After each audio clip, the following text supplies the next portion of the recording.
Wah, masa-masa lapar ni rasa macam nak cipta lagu lah. Tapi hari ni nak cipta lagu apa Kita cubalah. Di sini tiba, hati ini ku bawa pergi. Oh, dapat idea pula lagu Jiwang ni. Oh, di sini. Sedapnya cikgu dengar. Cikgu! Suara Aiman tadi. Terima kasih, Pandai cikgu. Aiman dengan main gitar. Sedap cikgu dengar. Terima kasih, cikgu. Saya kalau masa lapar, cikgu, saya memang minat untuk buat lagu ataupun saya buat lirik, cikgu. Okey, di sini Aiman, cikgu dapat kenal pasti kamu ni mempunyai kecerdasan dari segi linguistik dan juga muzik. Oh, maknanya cikgu, kita dapat lihat kecenderungan kita daripada sudut bakat dan juga minat kita, cikgu. Ya, betul Aiman. Kat sini kita dapat kenal pasti ada 9 kecerdasan sebenarnya. Oh, ada banyak, cikgu, ya? Ya, banyak.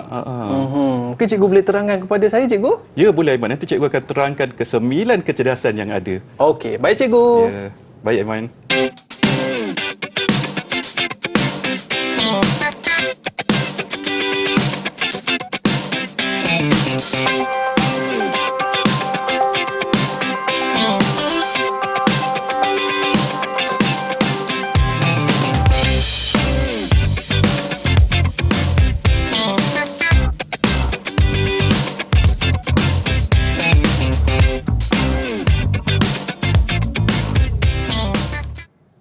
Baiklah, Assalamualaikum warahmatullahi wabarakatuh dan salam sejahtera kepada seluruh penonton Didik TV KPM. Anda bersama saya, Aiman Sufian, pada hari ini dalam mata pelajaran pentaksiran psikometrik, dan kita bawakan kepada anda bersama-sama di studio. Bersama saya adalah Ketua Guru Bimbingan dan Kaunseling sepenuh masa SMK Taman Tasik Ampang, Selangor. Apa khabar Cikgu Hafiz bin Muhammad Yusof? Cikgu sihat? Alhamdulillah, sihat Aiman. Terima kasih cikgu bersama dengan kita pada hari ini. Dan bila kita tengok kepada cikgu sendiri, kita rasa tenang je sebab cikgu kan cikgu kaunseling. Okey, baik. Dan bersama dengan kita juga pada hari ini adalah juru bahasa isyarat, iaitu Cikgu Nur Ilda binti Kamaruzaman. Cikgu, apa khabar? Baik, terima kasih cikgu kerana bersama dengan kita pada hari ini. Baik cikgu, dekat sekolah cikgu, banyak tak cikgu melihat murid-murid ni mempunyai bakat-bakat terpendam cikgu? Ya, banyak saya tengok. Macam-macam ada. Dengan muzik, sukan, bahasa, sukan dan sebagainya. Ya, betul. Jadi pada hari ini cikgu, apa topik yang akan kita bincangkan cikgu? Okey, pada hari ini kita akan bincangkan tentang inventory kecerdasan pelbagai, IKP. Okey, baik cikgu. Jadi murid-murid kita di rumah dan juga di studio dah bersedia untuk bersama dengan cikgu pada hari ini. Boleh kita mulakan cikgu? Ya, boleh. Silakan cikgu. Okey, di sini cikgu akan terangkan berkenaan dengan psikometrik, iaitu inventory kecerdasan pelbagai IKP. Okey, di sini sebelum kita nak kenal berkenaan dengan IKP, kita mesti tahu siapa pengasas IKP. Okey, pengasas IKP iaitu Howard Gardner dan juga Smith and Smith. Okey, Howard Gardner ni lahir pada 11 Julai 1943 di Scranton, Pennsylvania. Okay, dan dia juga merupakan seorang ahli psikologi kebangsaan Amerika. Dan dia telah mencipta 8 kecerdasan. Okay. Dan juga ditambah baik dengan Smith and Smith, okay, menambah satu lagi kecerdasan, iaitu kecerdasan eksistensial. Okay, di situ menjadi 9 kecerdasan. Jadi 9 kecerdasan itulah yang kita guna untuk menilai murid-murid kita di tingkatan 3 untuk masuk ke aliran ke tingkatan 4. Kadang-kadang murid-murid ni dia tak perasan bahawa mereka ni ada kecerdasan tersendiri, betul cikgu? Ya, betul. Sangat betul. Baik cikgu, boleh kita teruskan lagi? Boleh. Okey, di sini IKP ni, inventory kecerdasan pelbagai ni, kita memang fokus atau sasarkan kepada murid tingkatan 3 sahaja. Sebab bila dia ke tingkatan 4, kita akan boleh melihat ataupun merujuk kepada kecerdasan mereka untuk menentukan aliran yang sesuai untuk mereka. Baik cikgu. Okey, di sini cikgu akan terangkanlah. Okey, IKP ni mempunyai 2 kertas. Okey, satu kertas iaitu kecekapan, dan kertas 2 persepsi. Okey, di sini kertas 1 iaitu kecekapan mempunyai 2 bahagian. Bahagian A dan bahagian B. Okey, bahagian A verbal linguistik dan bahagian B logik matematik. Okey, di sini kedua-duanya mempunyai 70 item soalan dan juga mengambil masa 1 jam 50 minit. Okey, seterusnya kertas 2. Di sini murid-murid kena faham. Kadang-kadang murid-murid ingat kertas 1 sahaja. Sebenarnya tidak. Dia ada 2 kertas. Ya, dia ada 2 kertas. Kertas 2 iaitu persepsi. Okey, persepsi kat sini mempunyai 130 item soalan dan mengambil masa 45 minit. Okey, kat sinilah konstruk yang akan dinilai: kecerdasan visual ruang, muzik, naturalist, interpersonal, intrapersonal, kinestetik dan juga existential. Alright. Okey, ini contoh soalan kecekapan. Okey. Contohnya segerombolan. Segerombolan apa? A, B, C dan D. Jadi kena pilih. Murid kena pilih. Jangan jawab dua-dua, salah terus, maka tak ada. Kadang-kadang ada juga satu sahaja. Jadi jangan risaulah, soalan berbentuk objektif lah. Ada A, B, C dan D. Okey. Ini yang seterusnya lah, contoh soalan seterusnya, kecekapan. Okey. Contohnya, apakah saiz sudut yang terbentuk pada sudut kecil ketika waktu menunjukkan jam 15.40? Jadi murid boleh pilihlah A, B, C dan D. Mana satu yang betul jawapan dia untuk dinilai kecerdasan mereka. Okey, cikgu. Okey, seterusnya kecenderungan murid jugalah. Ya, ya betul. Okey. Okey, ni contoh soalan yang seterusnya lah. Okey. Di sini, saya boleh melakar bentuk atau objek atau pelbagai melalui pandangan mata kasar saya. Ini 2 pilihannya lah, ya atau tidak. Jadi murid pilihlah salah satu, sama ada nak menjawab ya ataupun tidak. Dan jangan jawab dua-dua. Dia pula ada juga yang sengaja dia dua-dua dia jawab. Jadi markah tidak dikira. Sayanglah pada situ. Okey. Ini pun sama seterusnya. Apabila saya bercakap dengan seseorang, saya akan melihat matanya. Ya ataupun tidak. Yang ini diri sendiri. Tak perlu tanya kawan ke apa ke, tak. Diri sendiri. Okey, seterusnya kat sini murid tingkatan 3 perlu menjawab inventory kecerdasan berbagai IKP sebaik mungkin. Sebab ada pengalaman saya, ada setengah murid yang menjawab sambil lewa. Kadang-kadang dia jawab terlalu cepat. Tadi masa diberikan 1 jam 50 minit, 45 minit. Ada yang jawab kadang-kadang lebih kurang 10 minit dah siap. 5 minit dah siap. Ini memberi kesanlah pada markah kecerdasan mereka. Penilaianlah maknanya. Dan juga tidak perlu bertanya dengan rakan yang lain. Kadang-kadang tanya, jawapan kau apa? Tak perlu, diri sendiri. Sebab itu nak menilai kecerdasan diri sendiri. Dan juga kalau murid tidak faham soalan, boleh bertanya kepada guru yang menjaga ujian tersebutlah, yang sedang dijalankan. Kadang-kadang dari segi bahasa ada yang murid tak faham. Jadi boleh bertanya, jangan malu. Kalau kita lihat, cikgu, mata pelajaran ni sebenarnya dapat menimbulkan minat dan juga bakat murid-murid itu sendiri, betul cikgu? Ya, betul. Baik, dan tadi cikgu ada sebut tentang 9 kecerdasan tadi. Ya, tapi kita berehat seketika. Boleh cikgu? Ya, boleh. Baik, murid-murid nak tahu kan? Tapi jangan ke mana-mana, kembali selepas ini Didik TV KPM.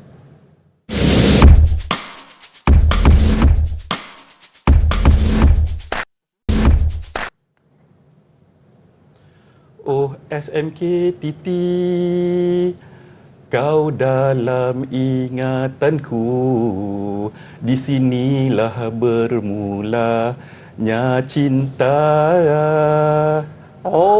Masya Allah. Sedap cikgu. Kembali bersama dengan saya, Aiman Sufian Azman dan Cikgu Hafiz dalam mata pelajaran pada hari ini, pentaksiran psikometrik. Baik cikgu, saya dengar cikgu nyanyi tadi. Saya tertanya-tanya, itu lirik dan lagu yang diciptakan oleh murid cikgu ke tadi? Ya, betul. Masa saya bersama-sama dengan murid tingkatan 3, saya lihat dia mempunyai kelebihan dari segi kecerdasan muzik. Itulah lirik yang dia cipta. Anak murid cikgu cukup berbakat. Jadi tadi cikgu ada sebut tentang 9 kecerdasan. Ya, betul. Jadi mungkin cikgu boleh terangkan apakah 9 tu cikgu? Ya, betul. Di sini saya akan terangkan. Ke-9 tersebut, yang pertama kecerdasan berkenaan dengan verbal linguistik. Kat sini ada 2, satu bahasa Melayu dan juga bahasa Inggeris. Dan yang kedua visual ruang, yang ketiga logik matematik, yang keempat muzik, yang kelima naturalist, yang keenam kinestetik, yang ketujuh interpersonal, yang ke-8 intrapersonal dan yang ke-9 existential. Okey, di sini dia ada penerangan dia ya, Aiman. Maksud-maksud dia.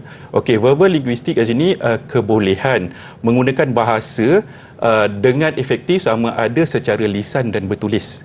Itu kelebihan dia lah, bahasa dia cantik, teratur. Okey, seterusnya visual ruang. Okey, yang kedua kecerdasan visual ruang. Kat sini kebolehan untuk berfikir secara gambaran, image, bentuk dan juga pattern, corak. Maknanya kat sini murid-murid ni kelebihan dia dari segi kesenian. Dia punya kelebihan lah. Okey, seterusnya logik matematik. Okey, kecerdasan dari segi logik matematik. Kebolehan yang dominan di bahagian kiri otak. Ini membolehkan seseorang menakul secara deduktif dan induktif serta berfikir secara konseptual dan abstrak. Okey, di sini bermaksud murid tersebut lebih kepada pengiraan, kecekapan dia. Dia kira je dapat jawapan. Itu kelebihan dia. Okey, seterusnya muzik. Macam tadilah banyak kita menyanyi, dengarkan. Itu muzik. Maknanya di sini kebolehan untuk berfikir dalam bentuk musikal, mendengar dan mengecam pattern, membezakan antara bunyi dan juga cipta muzik. Itu kalau ada kelebihan sedap kita dengar. Macam belakang kita ni ke cikgu? Ya betul, macam belakang kita ni. Dia mencipta lirik sendiri dan muzik sendiri. Itu di antara 9 kecerdasan itulah. Alright. Okey, seterusnya naturalis, iaitu di sini maksud seseorang pencipta alam yang dapat mengenali dan mengklasifikasi flora, fauna dan galian dengan mudah. Mana di sini dia suka pada tumbuh-tumbuhan, haiwan, kajian tengok tanah dan sebagainya. Tulis lah.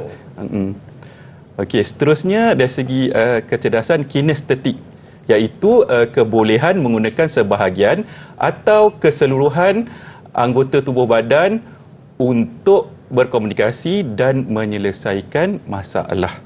Okey, kat sini selalunya dia lebih daripada psikomotor dia lah. Pergerakan dia lebih, selalunya banyak lebih kepada sukan. Okey, sukan dan juga dia sebenarnya kalau dia tak boleh duduk diam tau. Kalau dia aktif je gue. Ya, dia aktif. Betul, kinestetik ni dia aktif.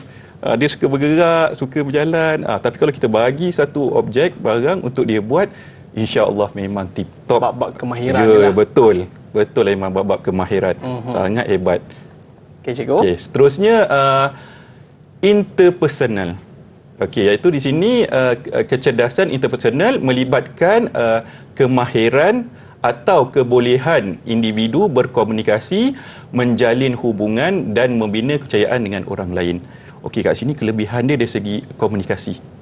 Dan juga dia boleh bergaul dengan semua orang lah, kawan-kawan lah. Kalau murid ni dengan kawan-kawan. Dia boleh bercampur, dia boleh berbual, okey, dia boleh bekerjasama. Itu kelebihan dia lah. Ini mesti ramai kawan cikgu kan? Ya, betul. Macam Aiman pun mesti saya tengok ramai kawan tu bila pandai main muzik, kecerdasan tu, ramai kawan Aiman tu. Ya, cikgu. Ya. Okey, seterusnya intrapersonal.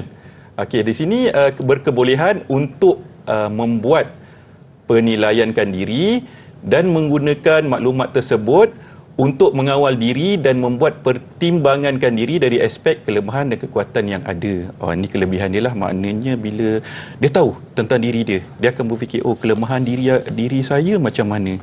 Dia akan nilai dan daripada situ dia ada kekuatan untuk memperbaiki diri. Ini interpersonal lah. Selalu kalau interpersonal ni, kalau kita tengok murid tu, kebanyakannya dia akan jadi ketua. Sebab dia boleh kawal diri dia. Selalu pengawas. Kalau bahasa kita ni boleh kita sebut muhasabah diri cikgu. Ya, boleh. Dia kekuatan dalaman dia kuat. Betul. Biasanya dia jadi pengawas dan sebagainya. Ya, pengawas, ketua darjah, ketua kelas, ketua pembimbing rakan sebaya. Dia banyak ketua lah. Cikgu, seterusnya cikgu. Okay. Seterusnya dari segi existential lah, iaitu kecerdasan kewujudan, ialah keupayaan atau kebolehan untuk memahami dan menimbangtara perkara-perkara berunsurkan falsafah yang berkaitan dengan kewujudan Tuhan dan fitrah makhluk. Okey, kat sini dia banyak lebih kepada falsafah-falsafah ketuhanan, kewujudan diri manusia. Ada banyak. Kadang macam Aiman bagi tahu tadi lah, dia ada lebih kepada muhasabah diri, keagamaan. Itu existential. Okay. Okey, baik cikgu. Mungkin kalau kita dapat lihat di antara salah satu yang cikgu sebutkan adalah linguistik cikgu, yang mana adakah ia merupakan salah satu daripada macam orang suka berpidato, buat lirik lagu dan sebagainya. Adakah itu di antara bakat yang mereka ada? Betul Aiman, itu adalah bakat. Bila dia linguistik dia bagus, kecerdasan dia, penilaian dia bagus, maknanya kat situ memang dia ada bakat untuk dia berpidato. Macam kawan-kawan kita ni cikgu memang cukup berbakat. Tengok nampak berbakat dia, tengok. Boleh main gitar. Ya, yang boleh main gitar, yang boleh berpidato. Jadi ini di antara contoh yang kita dapat ambil daripada 9 aspek ini cikgu. Ya, betul Aiman. Itulah salah satu kalau dia. tadi cikgu sebut tentang salah satu pada kecerdasan ini adalah ruang. Adakah kalau dia tengok pantang, tengok ada dinding kosong cikgu, dia suka melukis kat dinding? Ya, betul Aiman. Murid-murid yang ada kecerdasan visual ruang ni, dia memang dia punya kelebihan dia dari segi lukisan dan ruang-ruang yang ada lah. Tetapi Aiman, kalau kita betul cara jalan dia akan menghasilkan satu bentuk yang cantik lah. Macam contoh saya bawa sekarang ni. Okey. Di belakang kita ni murid-murid kita hasilkan cikgu Ya, betul. Ni. Wow. Ini dipanggil yang terkini lah doodles. Doodles, gabung bentuk betul-betul jadilah lukisan. Dia guna apa ni cikgu? Warna apa ni? Ada magic color ada cikgu? Ya, dia campur.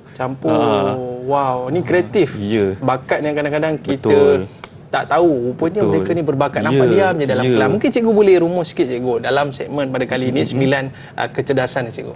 Okey.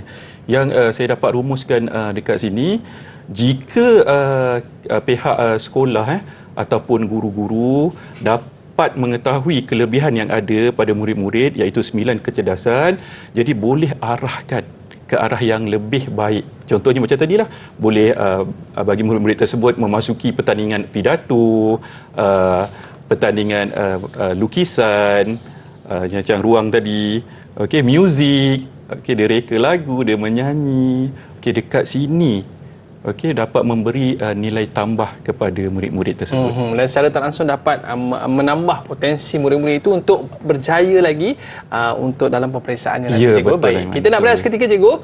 Murid-murid jangan ke mana-mana, kembali selepas ini. Didik TV KPM.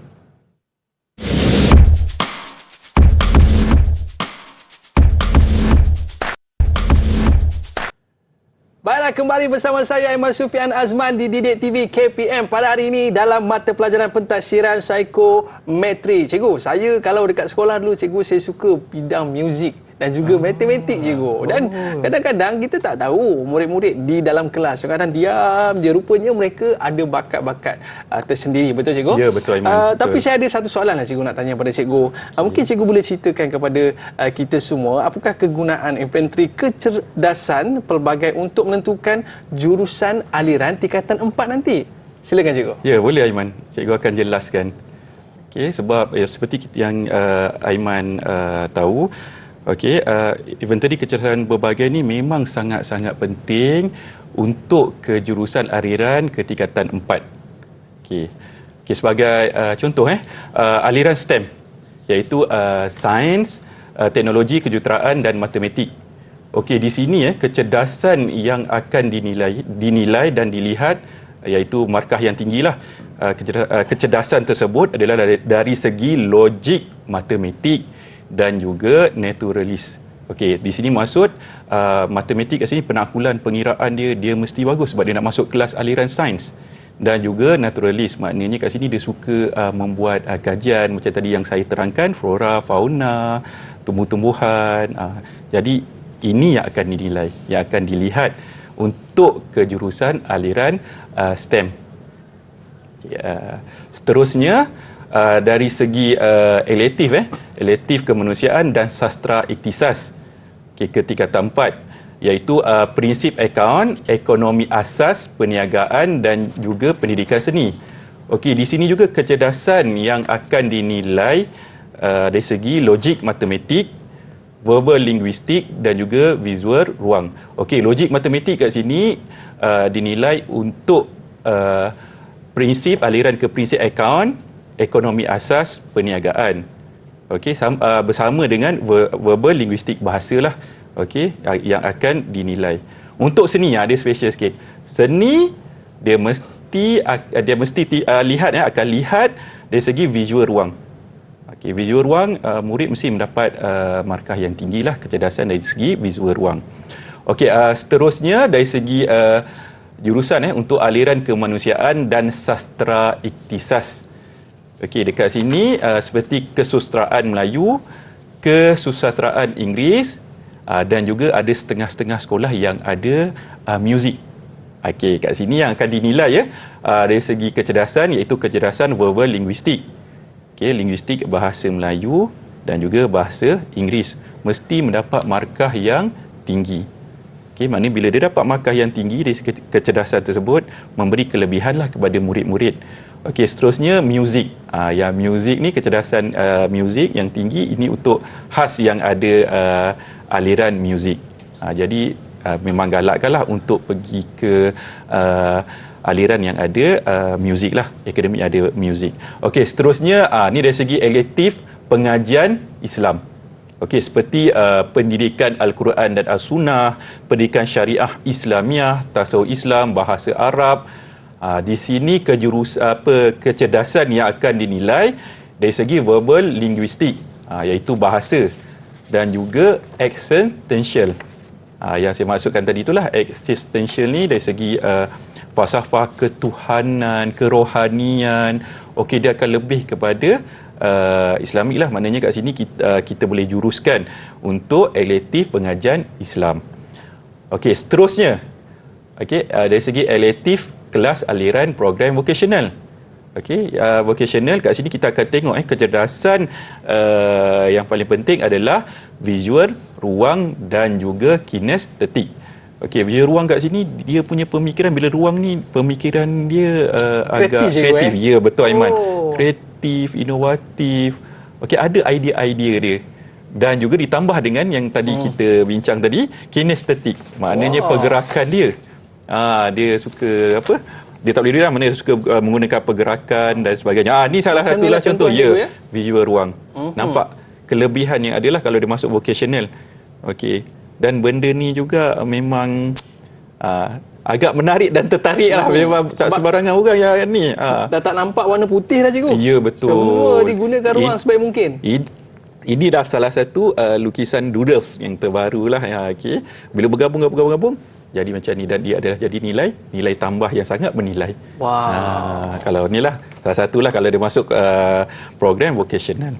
Okey, dan juga kemahiran lah seperti memasak dan sebagainya kan, yang kemahiran sangat dilihat dari segi kecerdasan visual ruang dan juga kinestetik. Kalau kita nampak cikgu dia ada kecerdasan daripada sudut matematik, dalam masa yang sama dia minat bahagian muzik cikgu. Cikgu rasa aliran ataupun jurusan mana yang sesuai untuk murid ni pergi cikgu? Yang mana satu sesuai? Dia minat matematik dan juga minat muzik cikgu. Minat muzik. Okey. Maknanya kat sini kita akan lihat markah kecerdasan dia. Kecerdasan dia andai kata kita tengok markah dia dua-dua tinggi ataupun lebih kurang. Okey, jadi murid tu memang kita galakkan. Okey, masuklah juga muzik dan juga matematik lah. Maknanya dia boleh ambil contohnya aliran macam tadi ekonomi, perniagaan. Sambil tu dia boleh juga ambil muzik. Dia boleh pilih cikgu Ya, betul. Okey, kalau adalah di antara murid-murid kita ni cikgu, kalau dia bab-bab buku ni cikgu, mungkin dia mengantuk sikit kan. Ataupun dia kalau bab-bab kemahiran, bab-bab buat kerja ataupun aktiviti, dia ni sangatlah rajin cikgu. Ini sesuai untuk jurusan apa pula cikgu? Okey, kalau dia sangat rajin macam tadi itulah kinestetik tu. Okey, maknanya memang fokus. Sambil tu selain daripada vocational, kita boleh bawa dia ke sekolah sukan. Okey, kita bagi dia kelebihan sukan, sebab dia punya kinestetik dia, psikomotor dia kadang tinggi. Jadi boleh bagi kelebihan daripada kat situlah. Maknanya sekolah sukan. Satu tambahan lagi. Okey, selain daripada vocational. Okey, baik cikgu. Boleh kita teruskan lagi cikgu? Boleh. Silakan. Mungkin kita boleh lihat bagaimana daripada sudut markah pula ke cikgu? Ya, betul Aiman. Okey, di sini sangat-sangat penting murid-murid sangat-sangat penting dari segi markah kecerdasan. Okey, kat sini kita akan lihat markah tinggi iaitu 75% hingga 100%. Di sinilah murid-murid kena sekolah ataupun mendapatkan markah yang tinggi dalam 9 kecerdasan. Okey. Tapi murid-murid jangan tiru pula buat sendiri. Jadi kat situ sebenarnya untuk guru-guru menilai sebenarnya kelebihan yang murid-murid ada. Jadi senang untuk guru-guru memberitahu kepada murid-murid jurusan aliran mana yang sesuai ke tingkatan 4 untuk mereka sebenarnya. Itu kelebihan mereka sebenarnya. Okey. Dan juga markah sederhana 50% hingga 74%. Okey, markah sederhana kat sini bila murid-murid dapat, murid-murid tahu. Contohnya linguistik, bahasa linguistik, bahasa Melayu dapat sederhana. Matematik ataupun matematik, logik matematik dapat sederhana. Maknanya di sini murid tahu dah awal. Bila saya lemah matematik, saya lemah bahasa Melayu, maknanya dia boleh tingkatkan bila dia ke tingkatan 4. Lagi-lagi bila markah yang rendah. Markah rendah, kecerdasan markah rendah 0 hingga 49%. Okey, bila dia tahu dia rendah, markah dia rendah. Contohnya dari segi visual ruang dia berapa markah rendah. Dari segi interpersonal dia rendah, intrapersonal. Okey. Jadi kat situ sebenarnya murid-murid tahu, kelemahan saya dari segi visual ruang rendah. Jadi saya kena kalau dia inilah kena belajar contoh nak melukis. Okey, nak tambah nilai lukisan dia, menambah lebih baik pada diri dia. Dan yang paling penting interpersonal tu. Okey. Baik cikgu. Maknanya peluang dan juga ruang tu sangat penting lah diberikan kepada murid-murid untuk membina jati diri mereka untuk jadi seorang yang berjaya. Mungkin sedikit pada cikgu yang terakhir. Okey. Yang terakhir saya sangat-sangat berharaplah murid-murid menjawab inventory kecerdasan berbagai sebaik mungkin. Jawab dengan betul dan juga teliti. Jangan main-mainlah jawab sebab ini adalah penentuan untuk kamu ke aliran tingkatan 4 sebenarnya. Baik, terima kasih kita ucapkan kepada Cikgu Hafiz. Seronok kita mungkin dengan bakat anda semua menjadikan anda suatu hari nanti menjadi seorang bintang. Baik, terima kasih kita ucapkan. Terima kasih kepada murid-murid yang terus setia bersama dengan kita di Didik TV KPM. Hari ini kita jumpa lagi. Bye-bye. Assalamualaikum warahmatullahi wabarakatuh. Terima kasih cikgu.